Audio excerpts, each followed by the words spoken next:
Guys, na-miss kong mag-unbox ng mga phone cooler, lalong-lalo na ngayon na medyo mainit na naman. Kaya meron tayong mga Memo phone coolers dito na DL22, DL88 at FS09. At sinama ko na rin tong isang fan cooler dito na 230 pesos lang. So napakamura ng mga phone cooler na to. Mamaya bibigay ko sa inyo yung mga presyo. Kaya samahan nyo ako sa video ito. Pag-usapan natin yung mga bagong phone coolers na galing sa Memo. Ayun, matagal-tagal din bago ako nakapag-review ng mga Memo phone coolers na ganito. At kung matatandaan nyo yung mga DL05 natin, DL06, mga ganda rin yun at murang-mura lang. Dito napakamura ko lang din to nakuha. So yung iba nasa 300 to 600. Mamaya papakita ko sa inyo yung mga presyo nito. At may nahalo dito na phone cooler. Actually fan cooler lang to. Nagkamali ako ng bili pero yung presyo nito is nasa 300 lang. Pero fan cooler po to, hindi siya radiator cooler. Pero nandito na to. I-unbox mo yun natin kasi napakamura lang din niya. So sa box meron tayong ganitong phone cooler. Yan. Nakalagay na cooler. Tapos yan, meron tayong grills. Actually nasira ko na to. Napisil ko siya dito. Kaya parang may crack siya dito. So sa likod yan, fan lang talaga. Hindi siya radiator. Tapos may clip po siya dito sa ilalim. Yan, mapaporma naman po siyang tignan. Pero nagulat talaga ako dito, hindi ko in-expect na rechargeable battery siya. So sa baba meron tayong power button. Tapos dito nadismaya ako na hindi siya type C. Pero okay lang din kasi may kasama naman siyang cable. Pag press natin, yan, medyo mahina to. Then sa second level, yan, malakas na to. Actually may sounds to. Yan. So ang presyo pala dito nung nabili ko 230 lang. Pero ang maganda dito, hindi mo na siya kailangang isaksak at mapapagana na rin natin. So kaka-open ko siya ng maximum level para matignan ko kung ilang minutes siya tatagal. So uurasan muna natin ngayon.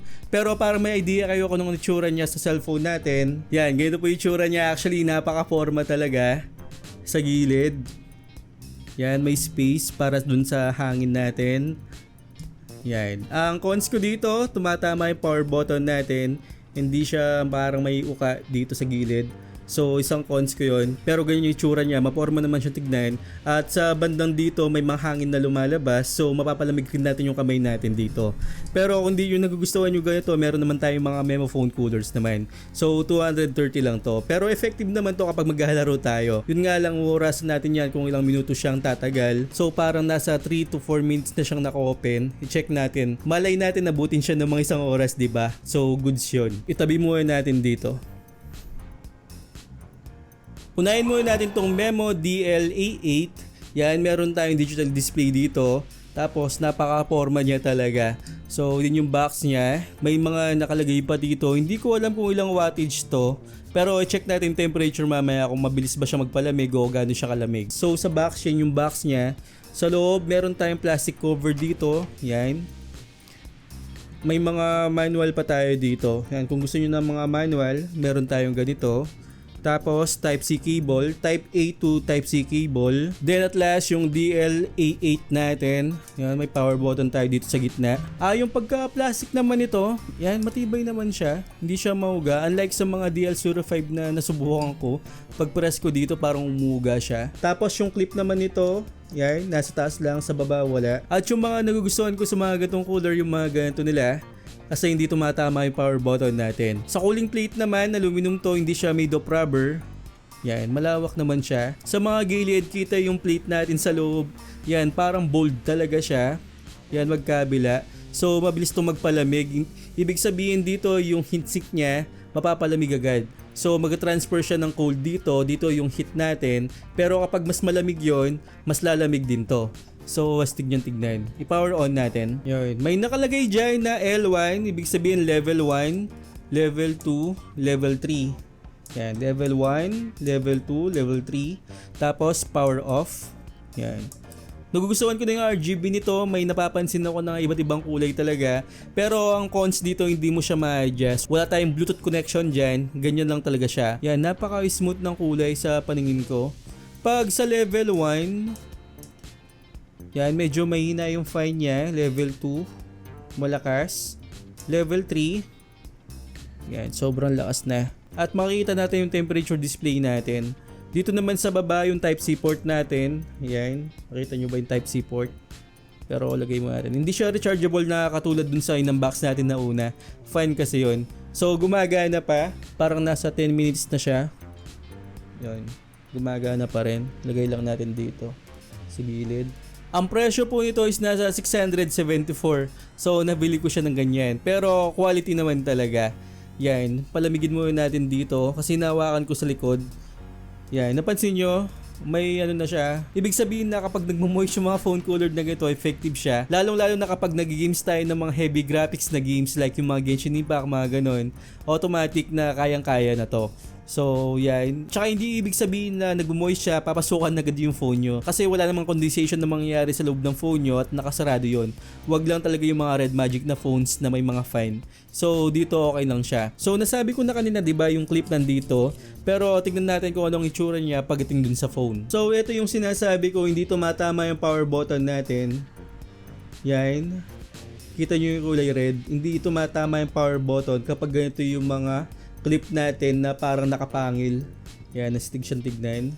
At lapat naman po siya. Yan, nakalapat naman po. Ibig sabihin na maganda yung phone cooler nito na lumalapat talaga. So, ganyan yung itsura niya. Yun. Napaka-forma talaga ng RGB. Napaka-smooth niyang tignan. Kahit sa personal, ang ganda niya talaga sa tignan. So, kung mapapansin nyo, nakikita nyo ba yung kagandahan niya? Masyado siyang makulay ngayon at litaw na litaw yung RGB. Unlike sa mga nakaraan na Memo phone coolers, hindi siya ganito. As in talagang parang patay yung ilaw. So dito talagang maliwanag siya.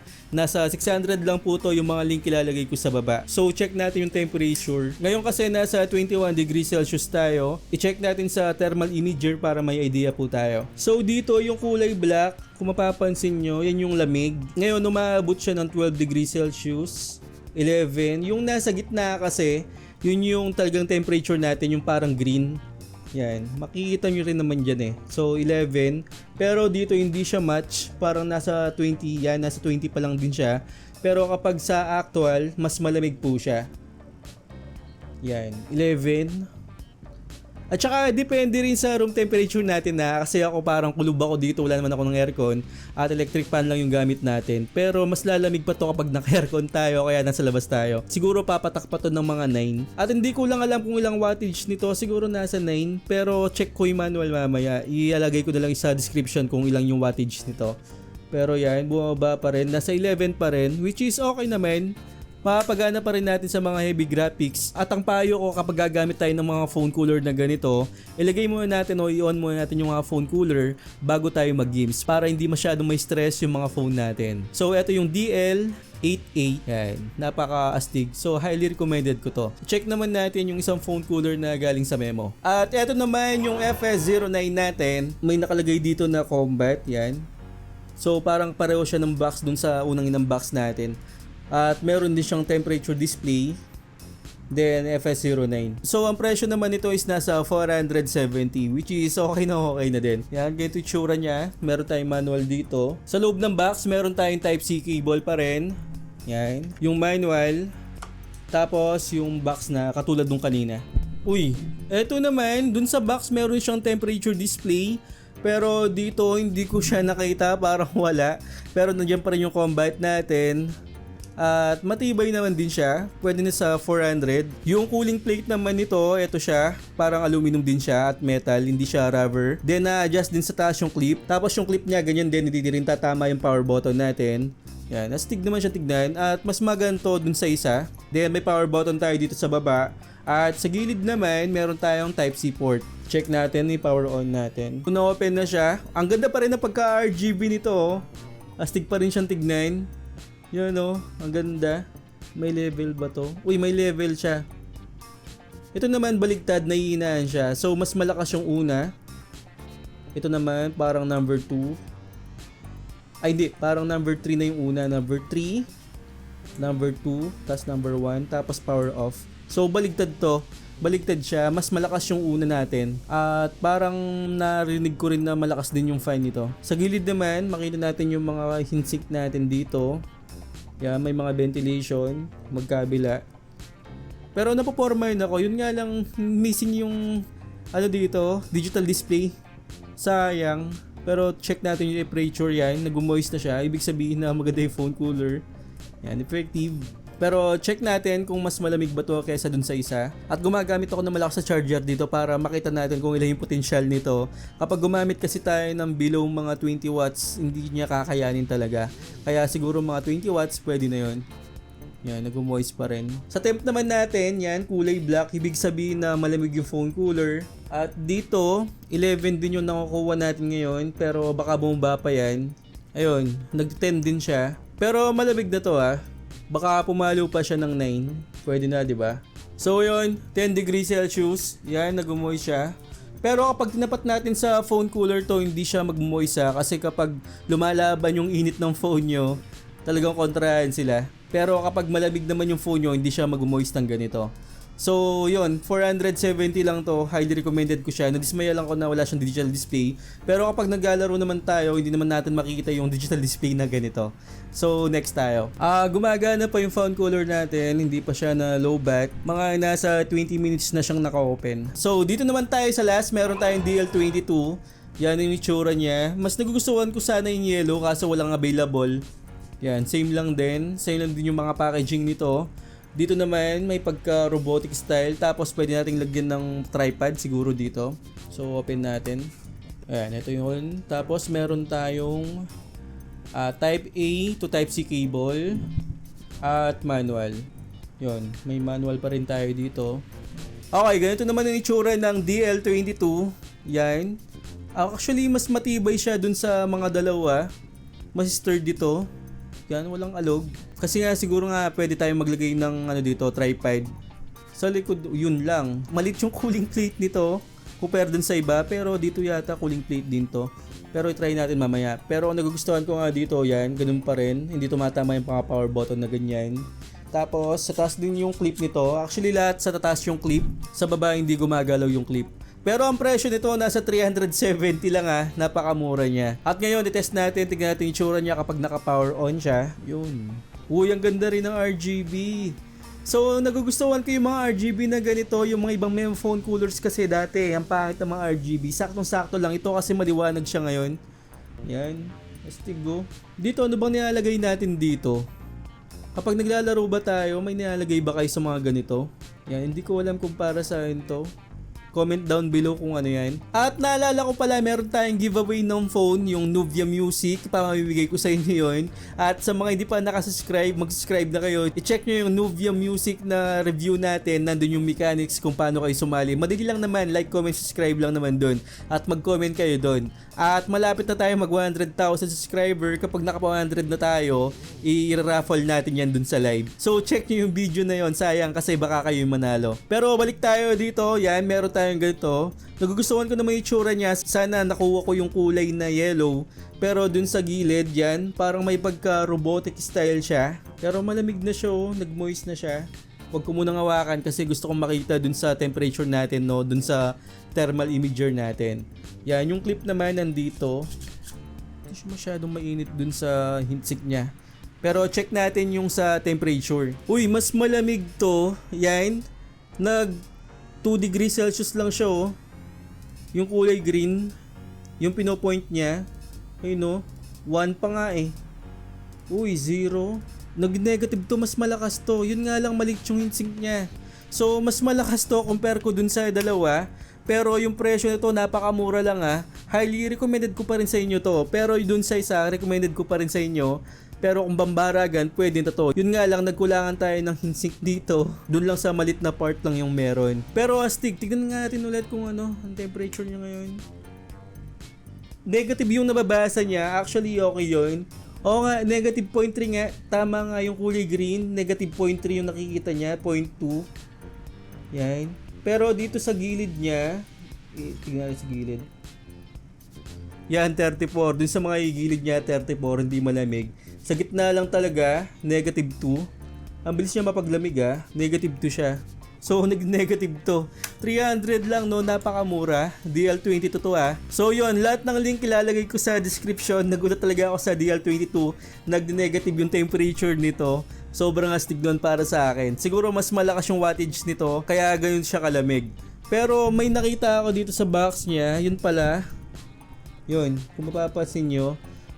Yung silbi nung dito. Yan. Yung silbi niya. yung ring light natin. Yan, ring light pala to. At umaandar pa to. 30 minutes na umaandar pa. Astig, no? Pero dahil tapos na yung video natin at umaandar pa to, sasabihin ko na lang sa comment section o kaya dun sa description box kung ilang minuto natapos to dun sa highest na fine niya. Nasa todo po yan. At nasa 30 minutes na tayo, umaandar pa rin po siya. Abangan nyo dun sa comment section natin itong fine na to. Nasa 200 lang to. Napakamura niya para sa ganito. Pwede na kasi umabot siya ng 30 minutes. Expect ko nasa 15 lang. So malakas-lakas yung battery din nito. Okay, recall lang natin yung T-Streak Universal Mobile Phone Cooler na rechargeable nga. Umabot na nga siya ng 35 minutes ngayon. 376 lang yun. Then yung isang radiator phone cooler naman natin nasa 474, yan. At yung pangalan niya dito is na Dodo Clip, pero alam ko Memo Phone Coolers to. At wala nga pangalan pero isang company lang naman siguro yan. Then yung isa naman is nasa 674, yung DL88. Yon, mobile phone radiator cooling, adjustable po yan. 3 modes po yung pwede, meron siyang digital display at malamig naman siya. Pero ang pinaka nagustuhan ko dahil 376 lang yung Memo DL22 na nag-negative kanina ako napapansin nyo. Pero ang cons ko lang dun talaga, malit lang yung cooling plate niya. Dun sa mga gilid naman hindi siya lumalamig, hindi siya metal, so parang plastic lang din siya. Pero ang nagugustuhan ko yung gitna, malamig po siya. Sa mga nagtatanong naman dyan kung saan ko nabili to, binili ko po to sa sarili kong pera sa Temu kasi mas mura po siya compare dun sa Lazada at Shopee. At dumating naman sa akin ng maayos. Actually, meron pa ako dito na i-review sa inyo na 2 wireless earbuds. At meron tayong touch button dito sa case niya. Yan, maporma po talaga. At nagugustuhan ko yung mga sounds nito. Yung mga presyo nito nasa 1,000 lang, pero ilalagay ko na lang yung link dito sa description. At abangan nyo yung review nito. As in talagang mag-i-enjoy kayo. Hindi ko inasahan na maganda yung sounds niya. Expect ko na parang pangit talaga dahil 1,000 lang. Pero nagulat talaga ako. Meron pa siyang ANC at maraming features to at nasa 1,000 lang. So abangan nyo po yung full review natin dito. So check nyo na lahat ng links sa description. I hope na nakatulong ako sa inyo. Huwag niyong kalimutan mag-subscribe sa channel ko at hit yung bell icon para sa mga ganitong unboxing reviews, bagong kalaman at katarantaduhan sa channel na to. Once again, ako po si Paul. I got a lot of shit to say, so I'ma do this every day. I'll be writing things until I'm fucking buried in my grave. 6 feet deep under, but my body won't decay. Cause my messages are timeless, so they'll put them on display. Oh yeah, I rap with a certainty, I have a sense of